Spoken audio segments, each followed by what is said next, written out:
बोलो दादा किशन की, दादा किशन की, दादा किशन की, दादा किशन की।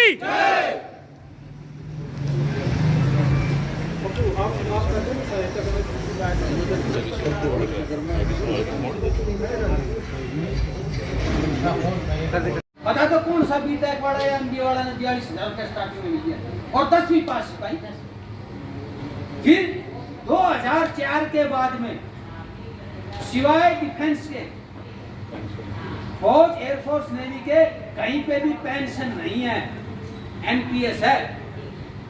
और ये पुराने बुजुर्ग ये फौजी साहिबान बैठे हैं, अन्य बेरों से अगर पेंशन जे मना हो ना तो बेकदरी होने की चांसेस ज्यादा हो जाए। जैसे घर में ये बालक आजकल ऐसा ही हो रहा है ना, पेंशन ना हो तो कौन कदर करे बुढ़ापा में। तो एक पेंशन का बड़ा सहारा है।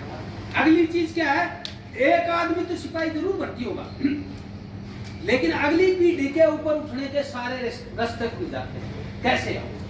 इस देश में 5 मिलिट्री स्कूल है, एक आरआईएमसी है, 32 के करीब सैनिक स्कूल है और 100-150 ऐसी संस्थाएं हैं, ऐसे स्कूल हैं जो उम्दा स्कूल हैं। उनके अंदर आम आदमी पढ़ा नहीं सकता क्योंकि उसकी फीस बड़ी भारी है और उसमें दाखिला बड़े मुश्किल से होता है। लेकिन जब एक फौजी होता है सिपाही, तो उसके बच्चों को इन स्कूलों में तकरीबन मुफ्त में या बहुत कम रियायती दरों में एजुकेशन मिलती है। जो सैनिक स्कूल है ना रिवाड़ी, जाकर पूछे हीरा का कितना हजारों जटवाड़ भरे हो। मैं खुद उस स्कूल में पढ़ा हूं, इसलिए बता रहा हूं आपको। एक पीढ़ी जरूर सिपाही बनेगी, लेकिन अगली पीढ़ी के ऊपर उठने के सारे रास्ते खुल जाए। जिसकी फौज में हिस्सेदारी ज्यादा है, उनके जवान ज्यादा हैं, उन्हीं के बच्चे इन मिलिट्री सैनिक स्कूलों में, इन स्कूलों में ज्यादा तादाद में। फिर क्या होता है, इन स्कूलों में पढ़ के ये जो इनके बच्चे हैं ये बड़े बड़े अफसर बनते हैं। आपको उदाहरण देता हूँ, ये जो हुड्डा साहब हैं ये सैनिक स्कूल के पढ़े हुए। ये अजीत डोभाल जी जो नेशनल सिक्योरिटी एडवाइजर हैं, ये मिलिट्री स्कूल के पढ़े हुए। ये जनरल वीके सिंह हुए जो आज मंत्री भी हैं, एमपी हैं, इनके दादा जो है राजपूत रेजिमेंट में सिपाही थे, इनके पिताजी मिलिट्री स्कूल में पढ़ के कर्नल बन गए, ये पिलानी पब्लिक स्कूल में पढ़ के आज पहले जनरल बने और फिर देखो आज मंत्री भी है।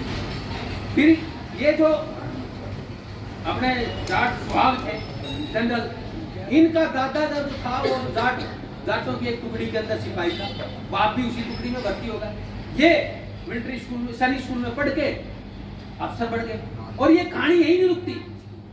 आप ये देखो, जब ये अफसर बनते हैं तो फिर ये अपने बिरादरी के लिए, अपने बिरादरी के बच्चों के लिए काम करते हैं। ये पापोड़ा वाले जब जनरल साहब थे, इन्होंने अपने गांव में स्पेशली भर्ती करवाई पूरे गांव की। और ये जो जनरल सुहाग थे, इन्होंने जाते जाते 2 जो बटालियन है वो जाट के बच्चों की खड़ी करवा दी। 2 बटालियन का मतलब है करीब 1,500-2 हजार बच्चे को, जाट के बच्चों को नौकरी मिली, पीढ़ी दर पीढ़ी। कितनी बड़ी बात है। और ये जनरल बिपिन रावत पहाड़ी है, पहाड़ियों की फौज में बहुत बड़ी हिस्सेदारी है। लेकिन अब क्या हो रहा था, इनका कद छोटा होता जा रहा था तो वैकेंसी खाली होती जा रही थी। तो इन्होंने 150 साल पुराना अंग्रेजों को बनाया हुआ नियम अभी अक्टूबर 2017 में बदलवा दिया। उनको 3 सेंटीमीटर की छूट दे दी। अब जो पहाड़ी का बच्चा जो 166 सेंटीमीटर का बच्चा भर्ती होता था, वो 163 सेंटीमीटर का भर्ती होगा। तो कहने का मतलब यह है, जिसकी फौज में हिस्सेदारी है उसी के जवान ज्यादा भर्ती हैं, जिसके जवान ज्यादा भर्ती है उनके बच्चों के ऊपर उठने के मौके ज्यादा हैं, और जिनके बच्चे ऊपर उठेंगे वो बिरादरी के हकों के लिए खड़े मिलेंगे। अब हमारे पास कुछ नहीं है। रेजिमेंट क्या है? रेजिमेंट फौज में एक घर है और हाइरों के पास कोई घर नहीं, किराएदार है हम दूसरे। कहीं कुमाऊं रेजिमेंट में 4 अन्य हिस्सेदार है, कहीं थोड़े सी तोप खाने में। तो भाई किराए के मकान में रहोगे तो इज्जत कहाँ मिलेगी? किराएदार की कोई इज्जत करे वो? तो भाई खुद मालिक बनना पड़ेगा। और मालिक मूर्खा बनेगा। सरदारा की रेजिमेंट से 200 सरदार रिटायर हो गया, 200 की जगह खाली हुई तो उनकी खाली जगह कौन भरे? वो सरदार भरेगा, भाई थोड़ी भरेंगे।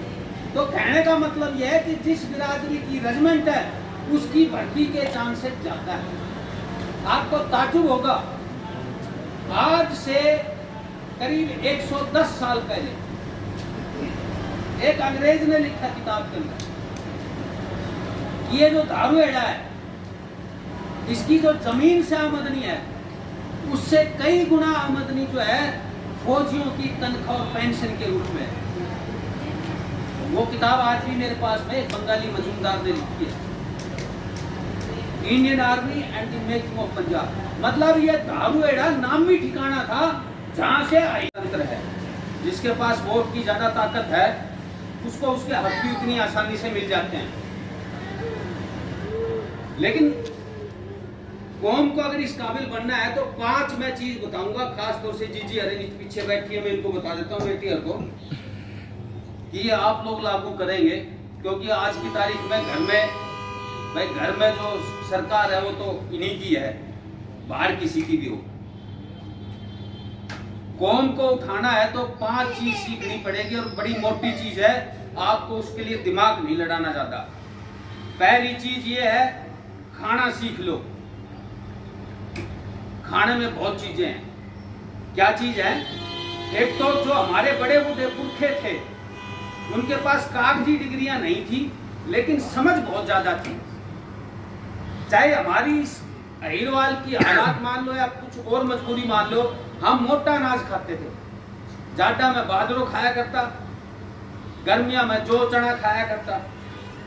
लेकिन वो जो हमारी मजबूरी थी वो हमारे लिए वरदान थी। आज बड़े बड़े डॉक्टर और डाइटिशियन बोल रहे हैं कि अगर जीवन में स्वस्थ रहना है, ये बीपी शुगर इन चीजों से खत्म करना है इनको, तो ये मोटा अनाज फिर से खाओ। दूसरी चीज, ये जो गेहूं है कोशिश करो इसको खाओ तो बिल्कुल नहीं, लेकिन बोओ भी मत, क्योंकि ये गेहूं है हमारे पूरे इलाके के आदमी का पानी भी पी गया और जमीन का पानी भी पी गया है। आज भूजल कितना नीचे जा रहा है, आदमी का पानी कैसे पिया है? जो भी मोटा अनाज खाएगा वो शरीर का स्वस्थ और मजबूत रहेगा। पूरे हरियाणा में आपको ताज्जुब होगा, ये जो दक्षिणी हरियाणा है, नारनौल, रेवाड़ी, महेंद्रगढ़, एवरेज हाइट कद हमारे इलाके का सबसे ज्यादा होता था। लेकिन आज देखो क्या कद हो रहा है, आज कोई गाँव इतना मेरे को दिख नहीं रहा। वजह यह है जो वो मोटा अनाज खाता था उसकी तासीर ऐसी, उससे आदमी बलवान बढ़ता है। ये जितने भी आजकल, पहले कौन हीर मोटा मिलता था, शुगर बीपी बढ़ रहा, वजह यही है, ये गेहूं है सबकी जड़। और अंग्रेजी में शौक के मुताबिक आज आपने देखा होगा 20-20 साल का बालक भी इतनी सी तोंद लिया अंडे से, इसको बोलते हैं व्हीट बॉल बैली। बैली मतलब पेट, व्हीट मतलब गेहूं। ये नतीजा उसी का है, एकदम नहीं दिखा, ये 30-40 साल में आपको दिखाई दिया है। ये मत कहना कि भाई स्वाद ना आवे। भाई मेरे टाइम में तो मांडा तो बटे हुआ नहीं मिला करता, हम तो मोटा अनाज ही खाया करता। कोई बड़ी बूढ़ी भाड़ बैठी से तुम बेरो को, तो स्वाद जो मोटे अनाज में हुआ है मैं पुण्या, तो इस गेहूं को छोड़ दो, मोटा अनाज खाओ। दूसरी चीज देखो, हम हर बात में जाटों की रीस करते हैं, तो भाई अपने जो पड़ोसी हैं उनसे कुछ सीख लेना चाहिए। जाट भैंस को और अपने जो घर के अंदर कन्या या स्त्री जो है उसको छिप के खिलाता है, तो क्या होता है, उनके घर में दूध भी अच्छा होता है पशु का और उनके संतान भी बलवान होती है। हमारे यहाँ तो राव सावनी मुल्तानी मिट्टी ठेकड़ा खा कर बालक जन्म में से बताओ है, भरपेट हम भगवान रोटी नहीं दो, जबकि उत्तम अगर आप दोगे, देखो बड़े बूढ़े कहा करते थे कि जो घोड़े की संतान होती है वो घोड़े पे जाती है, लेकिन मनुष्य की जो संतान होती है वो अपनी माँ पे जाती है। अगर माँ बलवान होएगी, माँ को अच्छा भोजन मिलेगा, तो संतानें उत्पन्न होंगी अच्छी उम्दा नस्ल की, बात बड़े 6-6 फीट के सजीले जवान। और जब भाई थमन नहीं दोगा तो भाई फिर नाश तो बिरादरी को होना ही चाहिए। और जब एक आदमी का नाश होता है उसको 2 मिनट में पता लग जाता, मान लो आपकी जेब से पैसा पड़ गया, बोलो भाई मेरे तो नुकसान हो गया। लेकिन जब एक बिरादरी का नाश होता है, कौम का नाश होता है, तो 40, 60, 100 साल के बाद पता चलता है क्यों हो। ये पिछले 40 साल में जो तुमने खाने का पैटर्न बदला वो नाश कर गया तुम्हारी पूरी पीढ़ी। पहले क्या खाते थे? छाए खाया करते।